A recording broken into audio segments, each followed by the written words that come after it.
Eh bien, je vous retrouve aujourd'hui pour vous parler d'une lecture un peu particulière. C'est le journal d'une... il s'appelle Wild Child. Et le sous-titre, c'est « Et si Bonnie et Clyde étaient nés dans les années 80 ». C'est Ante Aklo qui m'a proposé ce journal. Et alors, j'ai accroché immédiatement à la couverture parce qu'elle est très vintage et vous devez la voir en photo normalement sur la jaquette. C'est vrai que ça m'a fait un peu l'effet d'aller découvrir quelque chose dans les cartons de livres de ma grand-mère. Et c'est sympa. Par contre, alors franchement, là, je vais vous présenter ce qui est pour moi un véritable page turner. Tellement j'ai été emballée par ces 240 pages. Il y aurait pu en avoir plus, je crois que ça m'aurait pas beaucoup gêné. C'est vrai que vous allez découvrir l'histoire de June Austen et de Jim Warner à travers justement ce journal qui est celui de June. Elle l'a rédigé entre mars 89 et juin 89. Et c'est vrai qu'à cette époque, la presse les avait renommés les Bonnie and Clyde des temps modernes. En fin de podcast, en fin d'émission, je vous ferai un petit cadeau, je vous lirai les premières lignes. Tellement c'est prenant, tellement c'est poignant. June Austen et Jim Warner se rencontrent dans une boîte de nuit où June est venue pour fêter l'anniversaire de son ami. Et je crois que c'est... D'après ce qu'elle en dit, c'est vraiment un coup de foudre. Alors évidemment, c'est une boîte, ils ont bu beaucoup d'alcool, mais c'est vraiment quelque chose dans une boîte. C'est blindé de monde, il y a la musique qui hurle. On voit pas forcément comme ça quelqu'un qu'on n'a jamais vu. Et là, franchement, leurs regards se croisent et donc, il y a l'alcool, je suis bien d'accord, mais ils se croisent et ils se quitteront plus. Ils sortent sur le parking pour... on est aux États-Unis, hein, donc ils vont dans la voiture de Jim. June s'est mise sur Jim, donc ils sont tous les deux sur le même siège et d'un seul coup la portière s'ouvre. Il y a des gros balaises qui refroidissent franchement l'atmosphère. Parce que ils se mettent à cogner Jim et ils réclament leurs $1000. June n'y comprend absolument rien parce que il y en a un qui lui fait quand même comprendre que quand il aura récupéré ses thunes, il va s'occuper d'elle. Enfin, elle est blessée parce que quand même elle a été tirée de la voiture avec beaucoup de violence et du coup, elle arrive à ramper, à se glisser, et elle retourne dans la voiture, mais côté passager. Ne sachant quoi faire, elle ouvre la boîte à gants et il y a une arme dedans. Elle sort et sans viser, sans même réfléchir, elle tire. Ça met un peu la pagaille parce que personne s'attendait à un coup de feu. Donc Jim arrive à se dégager, à prendre le couteau qu'il a et puis à se défendre. Et à ce moment-là, June tire à nouveau une balle dans la poitrine de celui qui avait tenté de la violer, qui lui avait fait des avances. Et elle raconte, je crois pas qu'elle sache que Jim venait tout juste de sortir de prison. Mais en tout cas, au moment où elle écrit son journal, elle le sait. Mais elle, June, c'était vraiment une jeune fille avec une éducation rigide, hein, avec son père qui la laissait rien faire et elle se sentait très probablement frustrée là-dedans parce qu'elle réalise qu'elle a adoré le danger et que au moment où elle a eu cette arme, elle s'est sentie vivante. Et bon, elle est quand même victime parce que Jim monte dans la voiture, il l'y invite et elle pourrait bien sûr rester là. Elle a jamais eu d'histoire et elle est plus victime que criminelle, mais en fait, elle peut pas revenir en arrière et effectivement, elle va prendre la route avec son grand amour.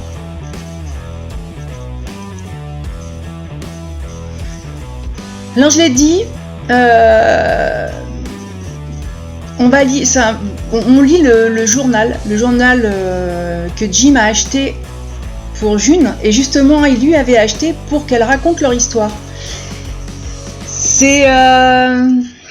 Et c'est là qu'on suit cette aventure. Elle a 18 ans, lui il a 21 ans, et franchement moi je suis rentrée dans ce road trip parce que on est entre l'amour et la violence, et alors que ce journal a été écrit pour que tout le monde sache qui ils sont. Jim n'avait pas envie que les médias ou quelqu'un d'autre raconte son histoire. Non, il voulait que cette histoire soit racontée par June, comme ça s'est passé. Sachant que une fois leur voyage entamé, la presse commence à les surnommer les nouveaux Bonnie and Clyde. L'amour, vous savez, je me suis posé pas mal de questions en la lisant, et c'est évident qu'elle est folle amoureuse. Au début, ce garçon arrive là comme une libération. Elle a plus son père. Quelque part, elle lâche un homme pour un autre.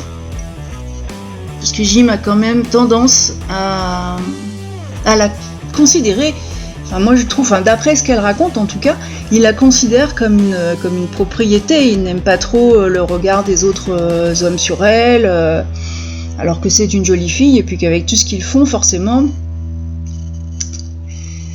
Alors, je me suis demandé si lui, il avait vraiment de l'amour pour elle.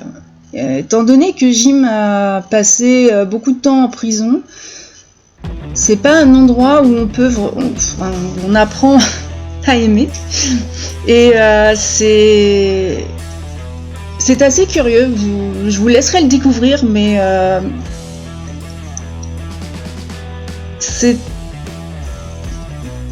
c'est une romance criminelle.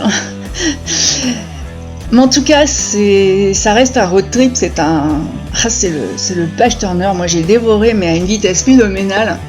Il y a cette voiture qui traverse la Californie. Alors ils font des pauses pour braquer des petits magasins qu'il y a sur les supérettes qu'il y a sur les bords de route aux États-Unis. Et Jim a fait une promesse, c'est que quand ils auront assez de fric, ils partiront au Mexique et June pourra se prélasser au bord de sa piscine. Elle aura une immense villa, et voilà, parce que et June,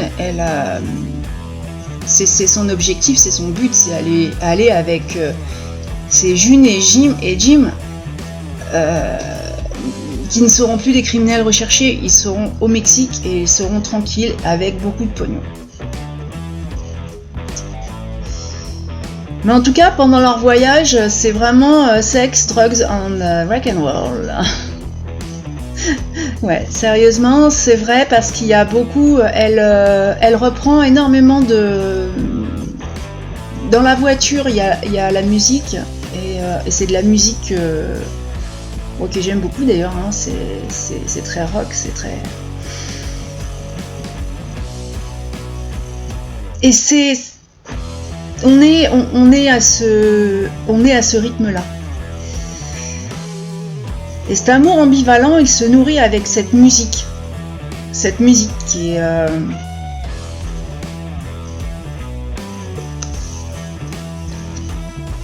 c'est particulier, hein. Si je vous parle grunge, ça va vous faire revenir justement dans la fin des années 80 et le début des années 90. C'est un peu cette ambiance aussi. Ils se nourrissent de sexe, de crime. Et puis, ils prennent aussi à un moment pas mal de substances qui sont pas forcément toutes légales, même si majoritairement c'est l'alcool qui coule à flot. Parce qu'ils vont dans des boîtes, ils vont dans des... Et du coup, c'est vrai qu'ils font des braquages sur la route, ils se font du fric. Par contre, ils dépensent aussi beaucoup parce que ils en profitent, ils se relâchent le soir et ils s'amusent et ils flambent, quoi. En fait, ce sont des braqueurs flambeurs.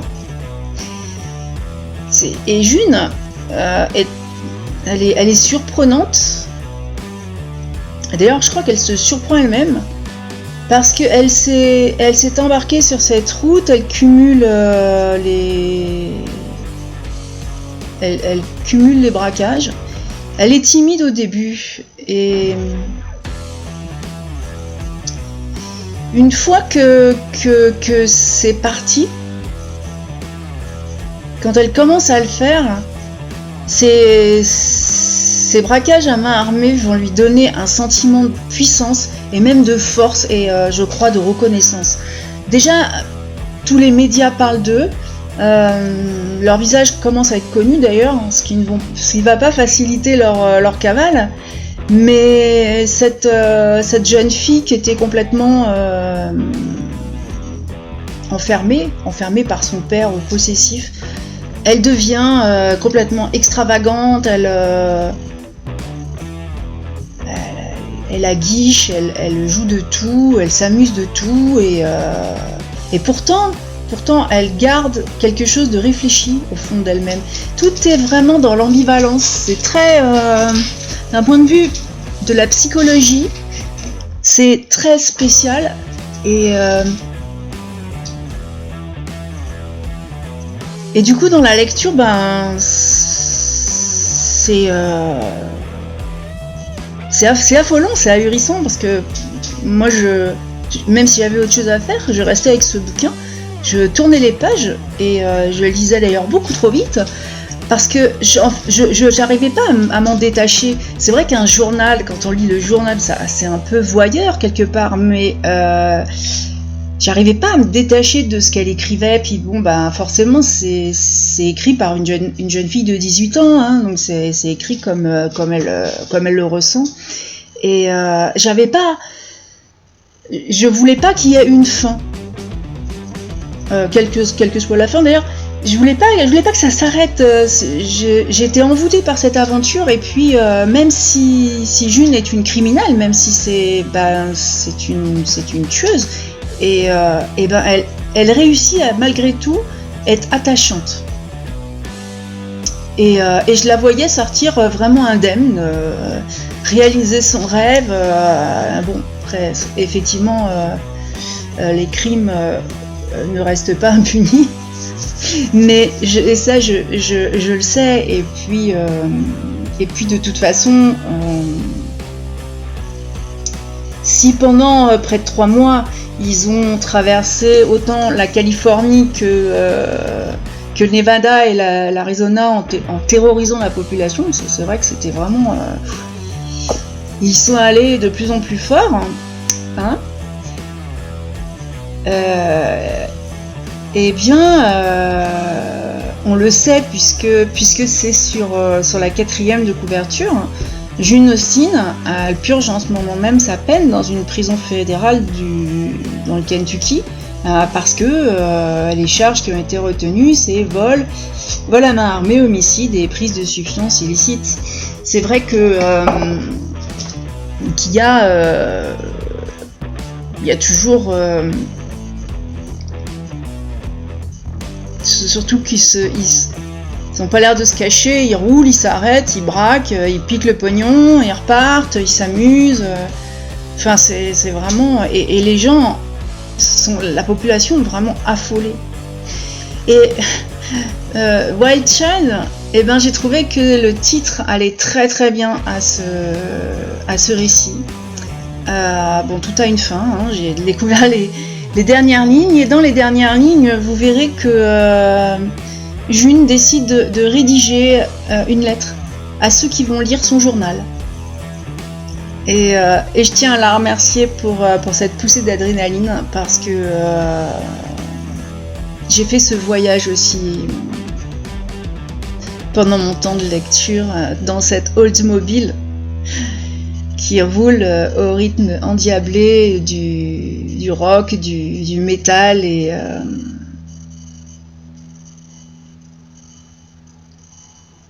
c'est presque... c'est écrit de telle façon qu'on a presque envie de la suivre et de le vivre avec elle. Et voilà, c'est vraiment une aventure inoubliable. Je vous conseille vraiment de le découvrir.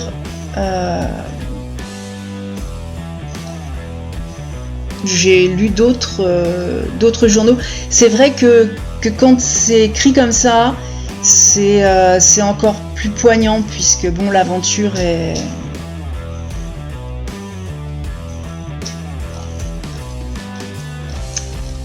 Je sais pas comment le dire. C'est vrai que quand j'ai lu le journal de Kurt Cobain, ça m'a fait le même effet. Voilà. Si ça peut vous donner une idée. Alors, pour vous faire un cadeau, je vais vous lire les premières lignes de ce journal.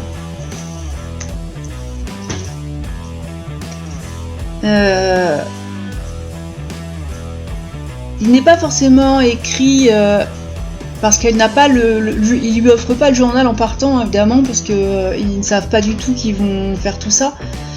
Mais elle l'écrit après coup. Donc ces premières lignes sont écrites en juin 1989.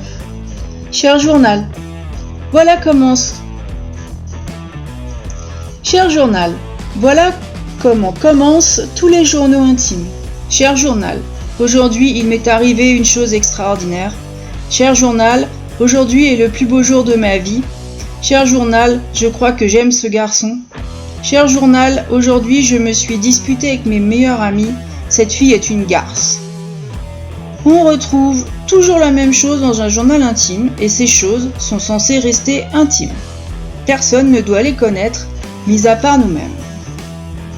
Jim a acheté ce journal pour moi. Il m'a dit d'y écrire mes mémoires. Pourquoi ? Lui avais-je demandé. Parce que nous les lirons, m'avait-il répondu. Nous ? Je ne voyais pas de qui il parlait. Toi, moi, le monde entier. Le monde est à nous, m'expliqua-t-il. Nous voulons le monde, et nous le voulons maintenant, avons-nous crié, tout en haut de cette colline, dans le désert d'Arizona. Le soleil se couchait à l'horizon, le vent se levait et amenait une brise légère qui caressait mes joues et soufflait sous ma robe. Jim et moi, nous nous tenions la main et regardions le soleil terminer sa course derrière la vallée infinie. Un nouveau jour se terminait et un autre allait commencer. C'était encore un autre jour de liberté, de course contre la montre, le temps qu'il nous trouve. Je n'irai pas plus loin. Je vous invite à lire Wild Child, qui a été rédigé par Antea Clow, qui est une très jeune auteure, et je trouve son écriture vraiment fabuleuse pour un si jeune âge. Voilà,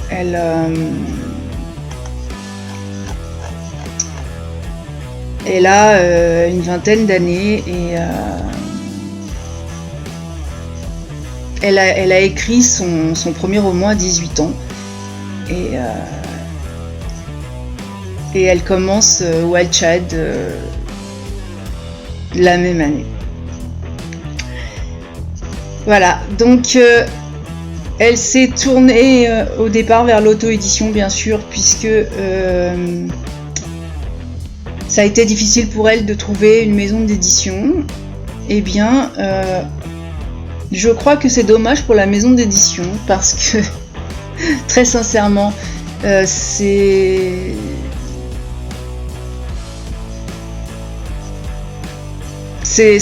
du grand art, voilà. Donc merci pour toutes ces émotions fabuleuses et ce magnifique moment que j'ai passé en compagnie de Jim et de June. Je vous souhaite à tous une excellente semaine et je vous dis à la prochaine.